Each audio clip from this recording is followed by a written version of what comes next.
The only thing left of his brother was a smudge on a map and a line in a broadcast: collateral confirmed, target neutralized. No name. No body. Just a number. And when Kaido saw the Empire officer smirk about the clean sweep, he stood up mid-ceremony, bowed silently, and walked out of the temple with murder in his eyes. The forest wind of Hanrei 4 rustled the bamboo chimes around the monastery like whispers of the dead. For 3 years, Kaido had kept his silence, tucked among monks and repairmen who didn't ask why his eyes scanned every newcomer like a threat. They assumed he was mourning something personal. No one knew his hands used to disassemble men before breakfast. That his tattoos weren't decorative. That the fold in his robes was designed to hide a blade, not incense. The news came folded into a digital scroll, official, cold, marked with the Empire's seal. Tetsuo, Kaito's younger brother, was confirmed dead. A rebel tech assistant, obliterated in an orbital precision strike while assisting an insurgent transmission. Kaido didn't cry. Didn't flinch. He simply walked to the koi pond, sat beside it, and stared so long the fish forgot he wasn't part of the rock. The Empire didn't even use his name.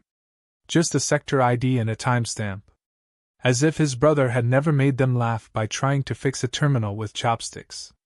As if he didn't invent a full sign language just to tease Kaido during meditation sessions.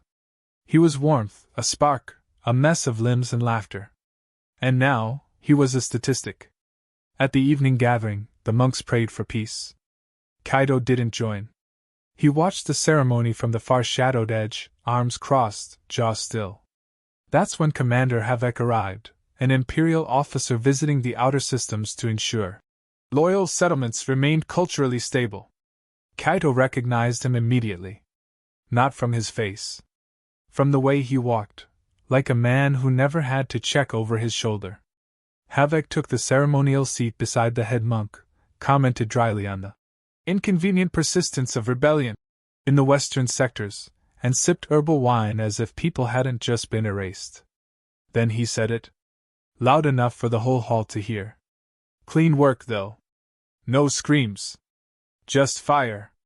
It's almost beautiful when you think about it. That was the moment Kaido's hands twitched. Just once. Just a flicker. But Doro noticed. Doro had only one arm, a collection of metal teeth, and a soul so sarcastic it counted as armor.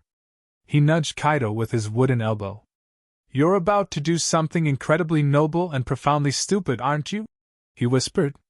Kaido didn't answer. He stood, bowed low to the room, then walked out. His sandals didn't make a sound. The silence wasn't new. It was the part of him that never left. Once, he had been Agent 7, a ghost trained by the Black Horizon Unit, the Empire's invisible knife. He operated with such lethal precision that his name was wiped from all records, replaced only with a title whispered in terror, the Silent Samurai. Until one day, during a sanctioned village sweep, he saw a child burned alive by a faulty plasma drone. He stood still in the middle of the firelight, blade sheathed, and never moved again. That night he vanished. Now, years later, the ghost was waking up. Back at the temple, deep under the floorboards beneath the incense pit, lay an object wrapped in oiled cloth. Dust-covered. Untouched. Kaido removed the cover. There it was, the blade. Folded steel alloy, plasma edge, balanced perfectly to his hand. He held it like a memory. Not with longing, but with inevitability. Doro followed him to the storage chamber, munching on dried berries like he was watching a stage play. "You sure about this? I mean, I could distract you with some light poetry. Or food poisoning. I'm flexible." Kaido turned, face unreadable. He wasn't supposed to be there. No one ever is. Doro sighed, his tone softening. "But you walk this road again, you don't come back the same. If you come back at all."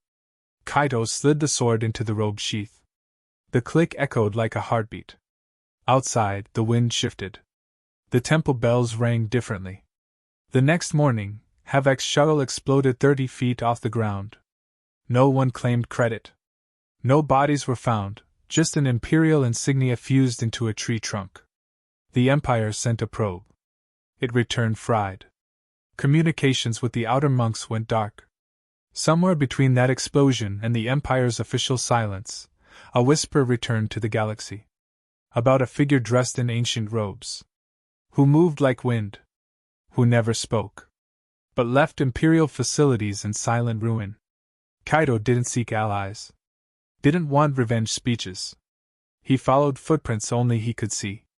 The kind made in betrayal and lies. He sought the data logs buried beneath rebel channels. The final transmissions from his brother. Something didn't fit. Tetsuo wasn't a soldier. He couldn't even hold a blaster correctly. Why would the Empire use a precision orbital strike for one rebel tech assistant? The question gnawed at Kaido as he flew from world to world in stolen ships and forgotten tunnels. The Empire kept everything clean, crisp, quiet. But not quiet enough for the silent samurai. At a rogue junk trader's stall on Zenther 2, he found a broken relay antenna. It had been ripped from a rebel outpost minutes before the orbital strike. The trader said it was junk, burnt, worthless. Kaido paid triple and took it anyway. That night, in an abandoned comms tower, he ran the last feed through an old signal decryptor. Tetsuo's voice emerged. Cracked. Warped. But alive. Just 4 words. If they see this... The feed cut. But it was enough. Kaido didn't sheathe the blade that night. He didn't meditate. He sat by the console, staring at the stars beyond the cracked dome above. He whispered something only the void could hear. Not revenge. Not war. A promise. They killed his brother to silence a message. But now, silence would be their reckoning. The freighter that Kaido boarded was not the kind of vessel the Empire inspected closely. It was rusted, half-insured, and piloted by a disgraced former noble who smuggled rare birds in crates labeled as air purifiers. The crew didn't ask questions. In fact, they didn't ask anything after they saw Kaido meditate motionless in the cargo bay for 8 hours while a storm raged outside the hull. When the lightning struck the outer shield and everyone jumped, Kaido remained still, his face a mask carved in stone. One of the younger deckhands whispered that he might be some kind of monk. The cook muttered he was probably something worse. When the ship docked at Aurelius Prime, the orbital capital of the Galactic Empire, Kaido melted into the crowd. Tourists swarmed the port in flowing silks, AI translators buzzing in their ears, children chasing holograms while war veterans begged near charging ports. The Empire was clean on the surface. Too clean. The walkways smelled like synthetic cherry blossom and approval ratings. But underneath, Kaido could feel the tension. Like perfume sprayed over a corpse. He passed a security drone. It scanned him with a low hum, paused briefly, then floated past. Kaido had meditated his heartbeat so low that the biometric skin barely registered him as human. That trick had taken years to perfect, and it left a lingering headache. But it kept him invisible. His target was not a person. Not yet. It was a building. The Imperial Cultural Archives, an ornate slab of architecture shaped like a blooming steel lotus, nestled between the Ministry of Propaganda and the Department of Memory Reformatting. Kaido approached it dressed as a traveling anthropologist, complete with forged credentials and a voice modulator that added a slight accent. The guards were bored. One was watching a galactic cooking show on his comlink. They waved him through. Inside, Kaido wandered past displays of stolen alien history and rewritten human victories. Statues of generals who had never seen battle. Artifacts labeled incorrectly on purpose. In the corner of a lesser exhibit hall, he spotted it. A hollow trophy bearing the insignia of the strike force responsible for the orbital wipeout of Sector 9 Kappa. His brother's sector. The glowing text beneath read, Exemplary suppression of rebel misinformation. Tactical Strike Team Vorin. A list of names scrolled by. Kaido's eyes narrowed at one. General Corvin Vorin. High-ranking. Decorated. Ruthless. And alive. Kaido sat on a bench across the hall and closed his eyes. He remembered Vorin. A trainer from the old days. Not as sharp as Sereth, but crueler. The type who enjoyed watching recruits beg for air during simulations. Kaido thought the man had retired or died. Clearly, the Empire rewarded sadism better than loyalty. He reached into his sleeve and pressed a hidden button sewn into the hem. A soft click. The tracker was active. Earlier that morning, before entering the archive, Kaido had seen Voron's transport dock at the upper platform. In the crowd, he'd brushed past one of the aides, an overfed man with too many rings, and slipped the tracker into his boot. Now the signal pulsed.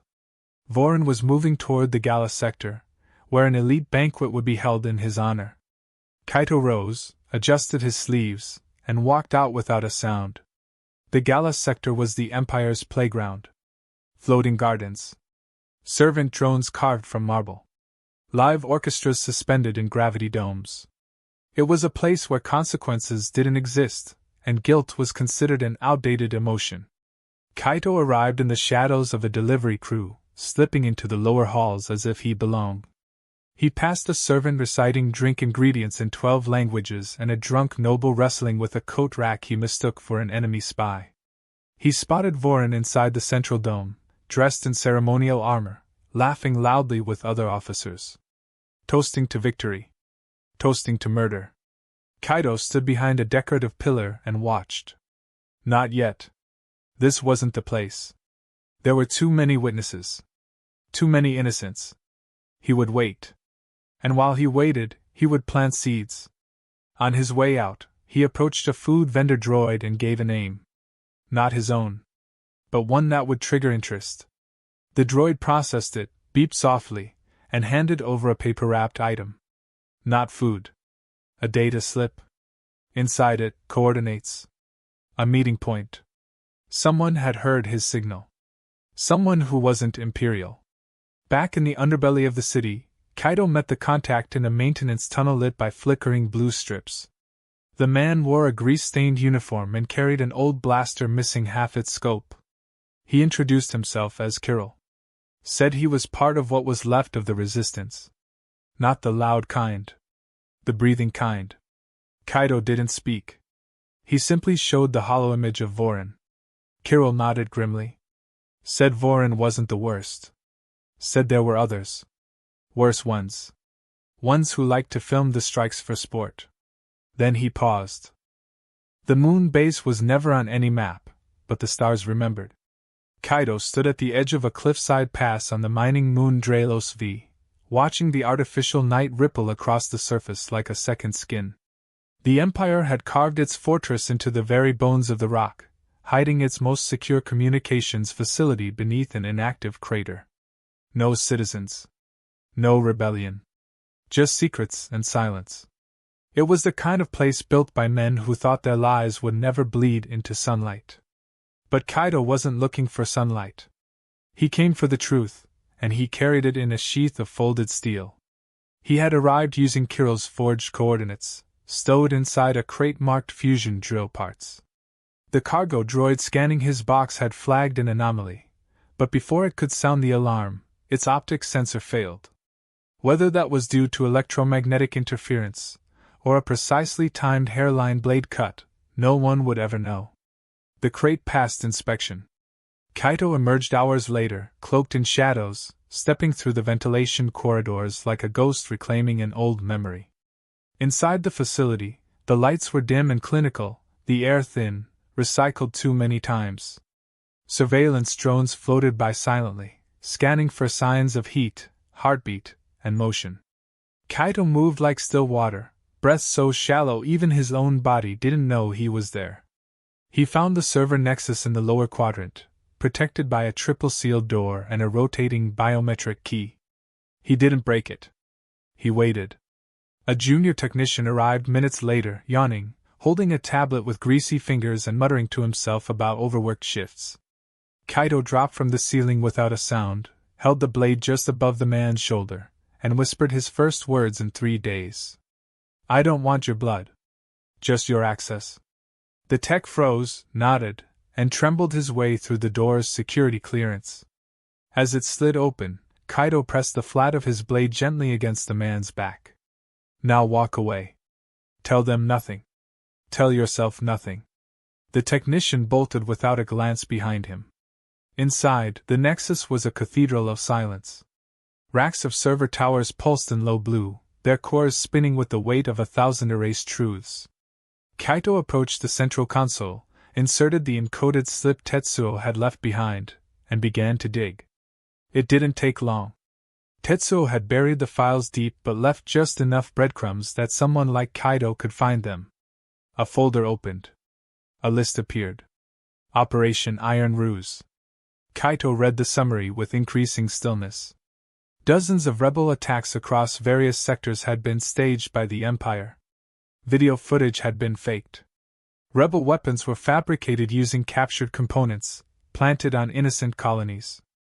All to give justification for planetary control, resource confiscation, and forced relocations. Tetsuo had found this list. He tried to upload it, but the signal was traced. The Empire used it to target him, and destroy everything nearby in one brutal strike. The list also named those involved: high generals, command staff, media advisors, and at the top, strategic overseer Sareth. The man who trained Kaito, who molded him, who once said discipline was love and obedience was peace. Kaito stared at the name without blinking. He remembered Sareth clearly. A man who taught him to never flinch when ordered to kill. Who told him silence was the only loyalty that mattered. But Kaito also remembered the day he walked away, when he held a weeping child whose parents had been turned to ash for a mistake they never made. That was the day he unsheathed his blade and left it buried in the sand. That was the day Sareth called him a coward. And now Sareth had killed Tetsuo. Not directly, but with the same kind of command that signs away a continent and doesn't wait for the ink to dry. Kaito looked at the name again. Then he deleted it from the server. Not to erase the proof. To erase the denial. He copied everything to the drive hidden inside the hilt of his sword. Then came the sound. Not an alarm. Laughter. It echoed from behind the server columns. A slow, mocking clap followed.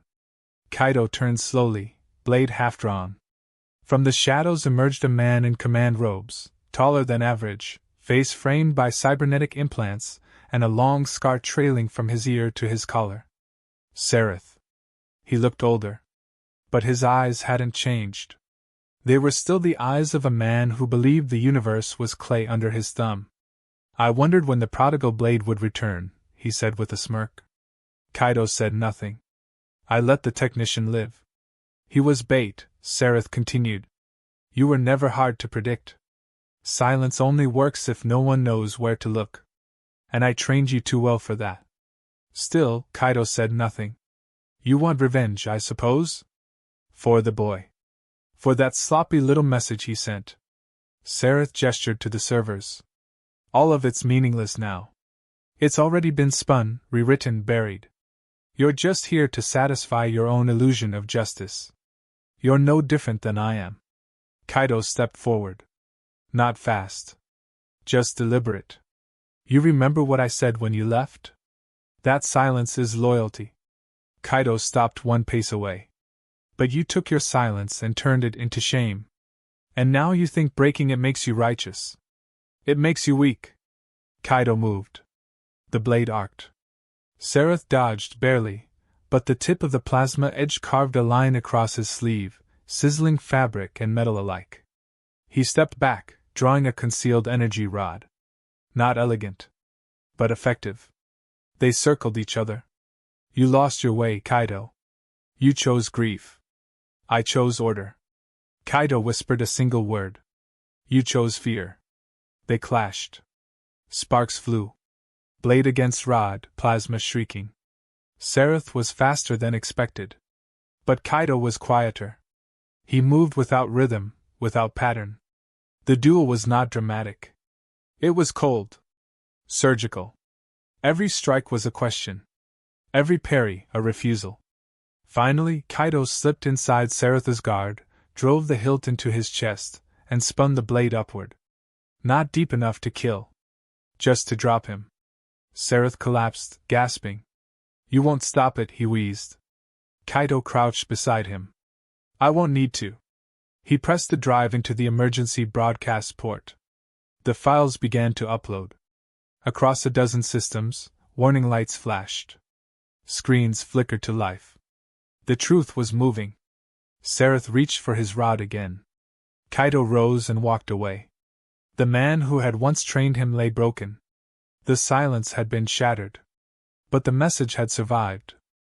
The broadcasts began with static. Then the image of a shaky hand.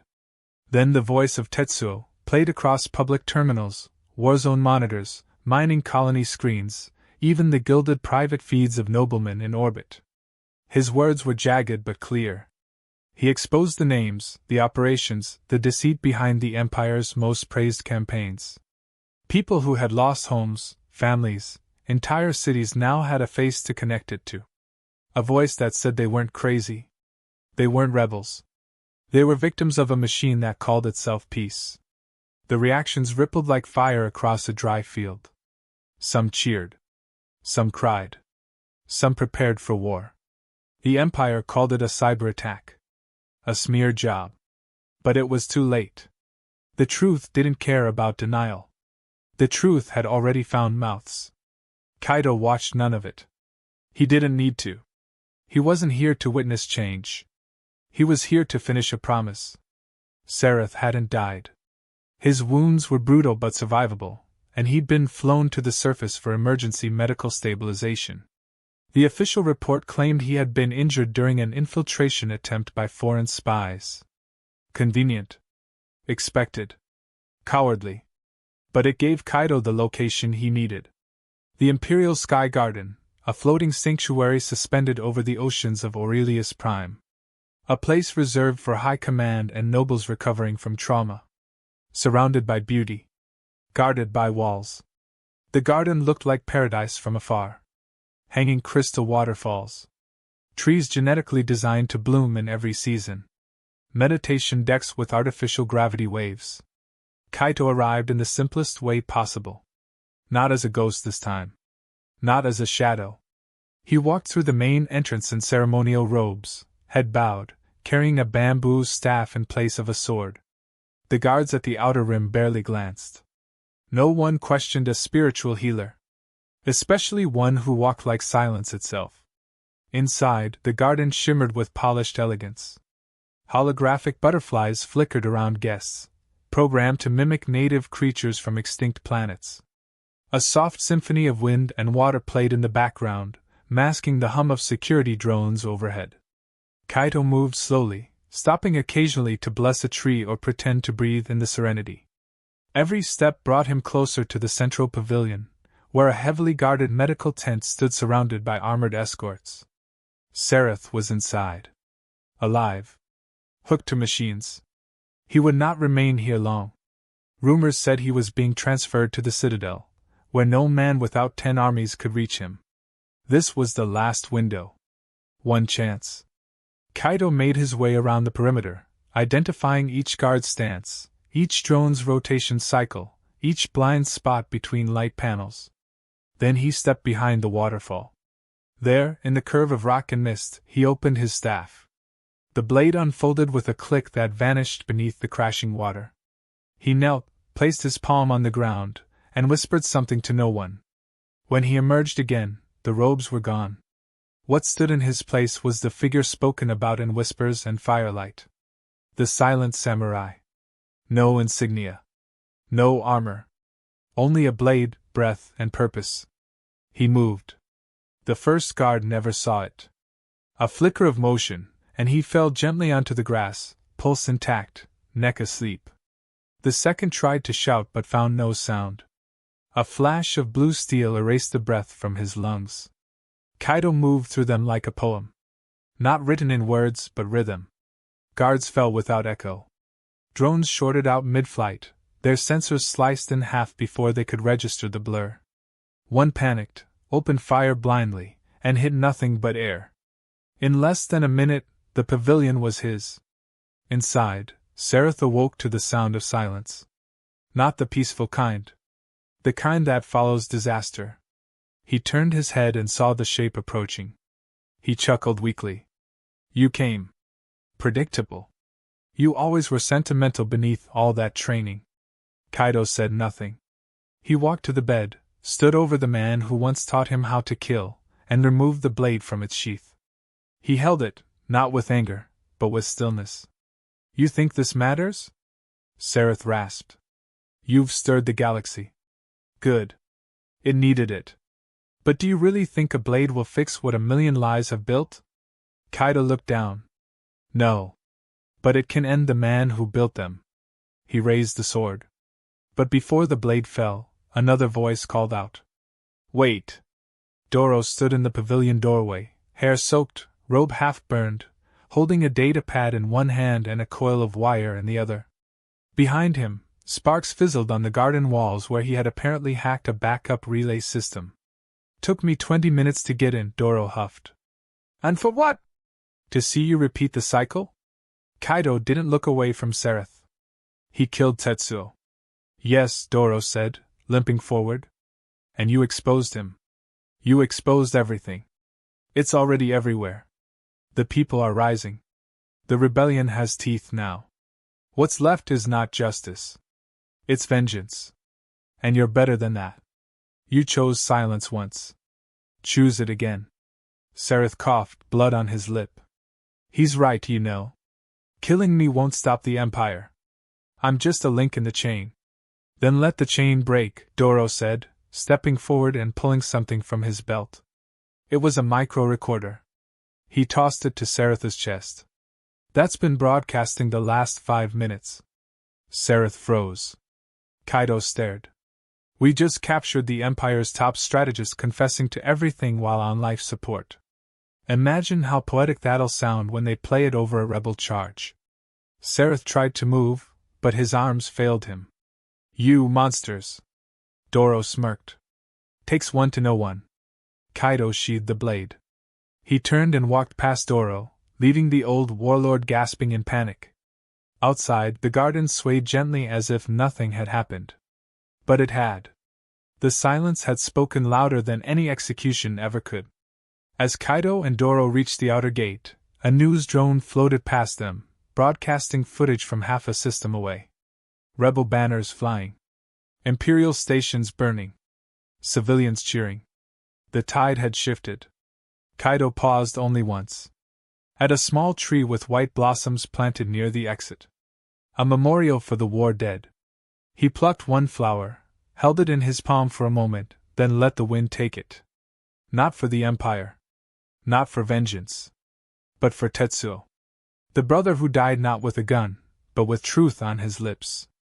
And now, the galaxy was finally listening. The galaxy did not change all at once. The Empire did not fall in flames overnight. There were no fireworks, no grand declarations from rebel leaders standing on palace rooftops. What happened instead was quieter. More dangerous. More permanent. Governors resigned without explanation. Patrol ships began to vanish from backwater systems. Intelligence officers defected mid-transmission, broadcasting passwords and archive locations before disappearing into deep space. The Empire, once so sure of its unshakable grip, began to feel something new creeping into its corridors. Doubt. In the mining belts of Ordax 9, miners stopped work to listen to a smuggled transmission of Tetsuo's voice. In the swamps of Eluin, an old resistance cell reformed and marched on the outposts that burned their village, this time cheered on by civilians instead of hidden behind them. Somewhere in the diplomatic corps, an aide released files tying senators to the false flag operations exposed by the list. Some planets declared neutrality. Others declared war. But the shift was undeniable. A weight had moved. And in the middle of it all was a name that kept surfacing in coded whispers and encrypted feeds. The Silent Samurai. He didn't issue statements. He didn't form a rebellion. He simply vanished again. One moment he was at the center of the storm, standing over the man who had trained him. The next, he was gone. And yet, his presence lingered like an echo carved into steel. People repeated stories. Some swore he had fought 100 guards alone. Others claimed he could walk through security grids without setting off alarms.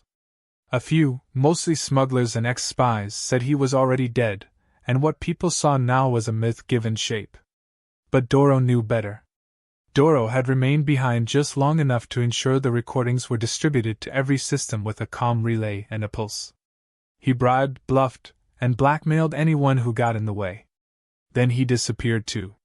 Not to follow Kaido, but to make sure he was never followed. The last anyone saw of him, he was riding a stolen cargo bike off the edge of a cliff, laughing into a windstorm with a bottle of root wine in one hand and a detonator in the other. As for Sereth, he survived. But his rank did not. The moment the recording of his confession reached the inner circles of the Empire, his credentials were revoked, his protection stripped, and his name erased from the command archives. Officially, he never existed. Unofficially, he became a ghost. A broken man with nothing left to control, living out the rest of his days in exile on a forgotten world, under a new name he could barely remember. Kaito returned to Hanrei 4 without ceremony. The temple was quiet again. The monks had rebuilt the garden, and the koi pond shimmered with calm water under the filtered sky. He did not explain where he had been. He did not offer stories. He simply resumed his place at the edge of the garden, sitting motionless each morning while the sun rose behind the bamboo hills. Some of the newer monks asked who he was. The older ones just nodded and told them to keep their questions for the wind. One afternoon, a young girl arrived at the temple. She wore patched travel robes, dusty boots, and carried a blade that was far too large for her. She asked for Kaido by name. Said her village had been one of the places destroyed in the false flag raids. Said her brother had died believing no one would ever listen to the truth. But they had listened. Because of him. She placed the blade in front of Kaido and bowed. Teach me. Not to fight. To protect. He looked at her for a long time. Then nodded once. The training began at sunrise. Word of this new disciple spread slowly. Then faster. Others came. Not warriors. Survivors. Farmers, messengers, mechanics, orphans. People who had seen too much and said too little. They came not to learn how to kill, but to learn how to defend without losing themselves. And so a new order began to form. Quietly. Patiently. Without banners or slogans. Just a ripple of silent guardians spreading across a galaxy still learning how to breathe free. Meanwhile, in the underworld's darker corners, the bounty on the silent samurai continued to rise. But no hunter ever claimed it. One, a former mercenary named Gratch, returned after 3 days and refused to talk about what he had seen. He was missing 2 fingers, and when asked what happened, he only muttered. He smiled before he moved. No one believed him, but no one challenged it either. In the end, the legend outgrew the man. Kaito never intended to become a symbol.